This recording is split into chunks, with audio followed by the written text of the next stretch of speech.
और हिसार में अपने संबोधन के दौरान प्रधानमंत्री नरेंद्र मोदी अपने पूरे रंग में नजर आए। कांग्रेस की तुष्टीकरण की राजनीति से लेकर महज सत्ता पाने के लिए संविधान को बार बार अपमानित करने का मुद्दा प्रधानमंत्री मोदी ने लोगों के सामने उठाया। पीएम ने सवाल किया कि अगर उनके कांग्रेस सच्चे दिल से मुसलमानों का भला चाहती है तो अपनी पार्टी का अध्यक्ष मुसलमान को क्यों नहीं बना देती।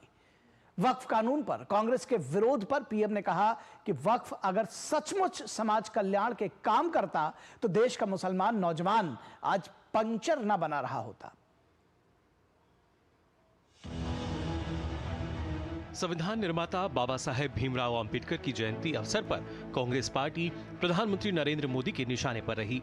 उन्होंने हरियाणा के हिसार में कांग्रेस को बाबा साहेब को अपमानित करने का आरोप लगाया और कहा कि बाबा साहेब समाज में समानता लाना चाहते थे, जबकि कांग्रेस ने वोट बैंक का वायरस फैलाया।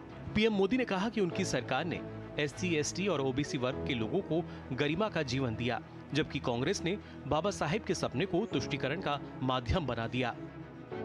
कांग्रेस ने बाबा साहब आंबेडकर ने जो सपना देखा था, सामाजिक न्याय के लिए संविधान में जो व्यवस्था की थी, उसको भी पीठ में छुरा भोंककर उस संविधान के उस प्रावधान को तुष्टीकरण का माध्यम बना दिया।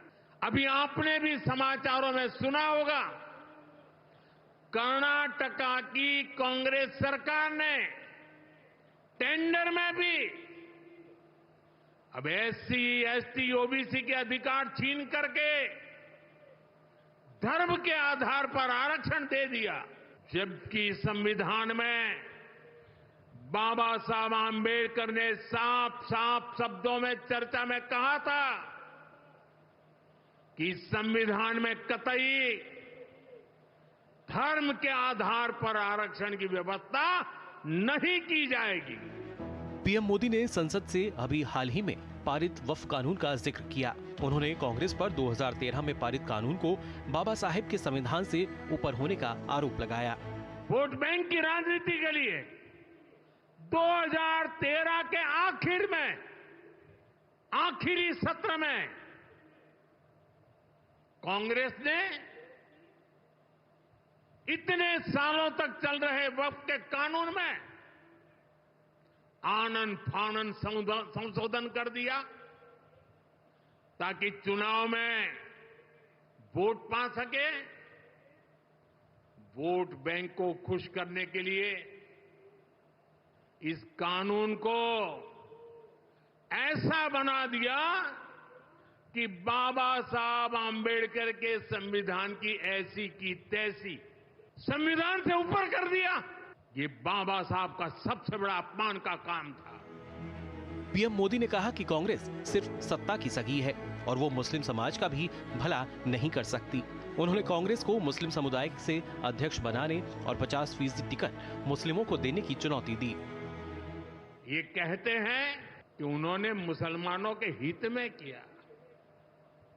मैं जरा ऐसे सभियों से पूछना चाहता हूं, वोट बैंक के भूखे इन राजनेताओं से कहना चाहता हूं, अगर सच्चे अर्थ से आपके दिल में मुसलमानों के लिए थोड़ी भी हमदर्दी है तो कांग्रेस पार्टी अपने पार्टी के अध्यक्ष मुसलमान को बनाए। क्यों नहीं बनाते भाई? संसद में टिकट देते हैं, 50% मुसलमानों को दो, जीत करके आएंगे तो अपनी बात बताएंगे। लेकिन ये नहीं करना है। कांग्रेस में तो कुछ नहीं देना है। देश के नागरिकों के अधिकारों को छीनना और देना, इनकी नीयत किसी का भी भला करने की कभी नहीं रही, मुसलमानों का भला करने की भी नहीं रही। प्रधानमंत्री मोदी ने अपने संबोधन में कहा कि वक्फ के नाम पर लाखों हेक्टेयर जमीन पूरे देश में है। इस जमीन से गरीबों का, बेसहारा महिलाओं, बच्चों का भला होना चाहिए था। उन्होंने कहा कि अगर ईमानदारी से इसका उपयोग हुआ होता तो मुसलमानों को साइकिल के पंचर बनाने की जरूरत नहीं होती। उन्होंने आरोप लगाया कि इससे सिर्फ भूमाफिया को ही फायदा हुआ। और ये माफिया इस कानून के जरिए गरीबों की जमीन लूट रहे थे। प्रधानमंत्री ने हिसार में कांग्रेस पार्टी पर जमकर हमला बोला। वक्फ बिल पर जिक्र करते हुए उन्होंने कहा कि कांग्रेस पार्टी हमेशा से मुसलमानों के खिलाफ काम करती रही है। उन्होंने मुसलमानों की भलाई के लिए कोई काम नहीं किया। कैमरामैन आनंद कश्यप के साथ नीरज सिंह, डीडी न्यूज़, हिसार।